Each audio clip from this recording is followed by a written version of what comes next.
I need to know who you really are. I've read people wrong in the past.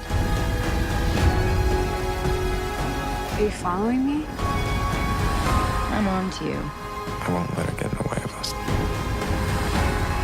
I think you were hiding something. You're being crazy. Honestly, you're lucky to have me. Every relationship has its obstacles to overcome, right?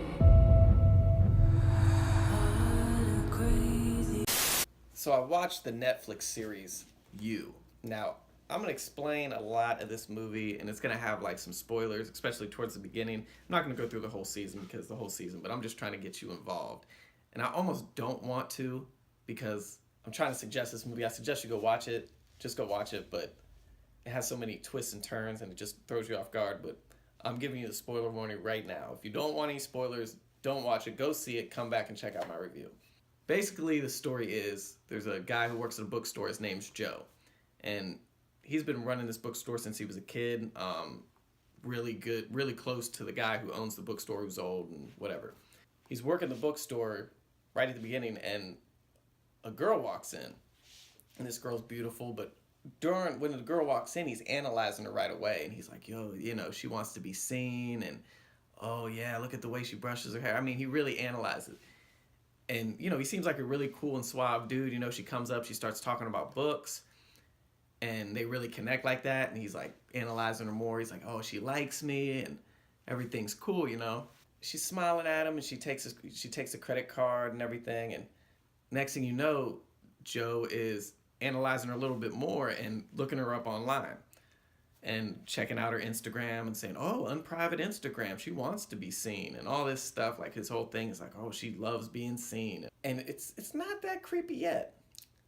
But then it takes a left turn, and he's at her house staring at her through the window. And of course, she keeps all her windows open because she likes to be seen. So he's sitting there looking at her going, oh yeah, she's going to be the one. I'm going to get her. Like, you're like, what? And he's like, yeah, I'm going to get her. She's going to be mine. I'm going to make you mine. Her name's Beck. Next thing you know, she's out on the window. He starts like jerking off, looking at her. I go, what?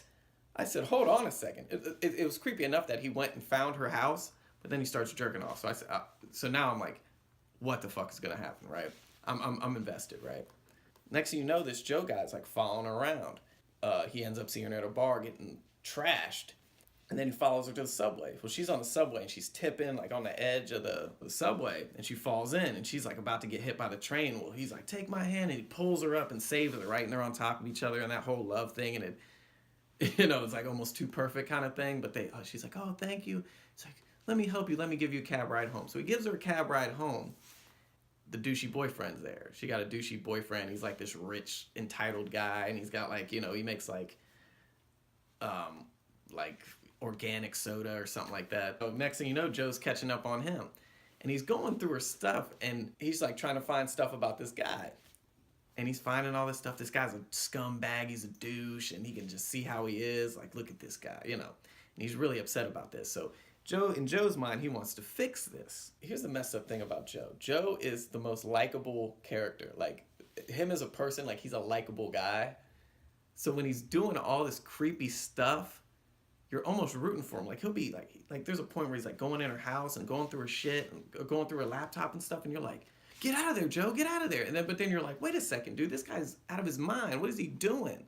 He's like a creep. It's almost got that like Dexter feel, where it's like the good guy trying to do something right. You think he's doing something right for her, and to be honest, this Beck character is such a train wreck.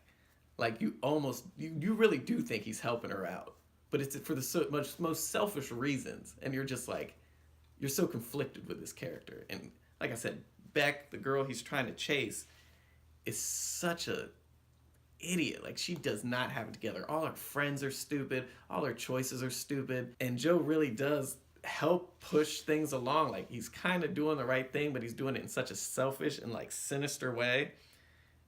Like, you're rooting for him, but he's such a scumbag. Here's where it goes left for me. This is all the first episode. He finds the boyfriend, right? He's like, yeah, I want to check out your water.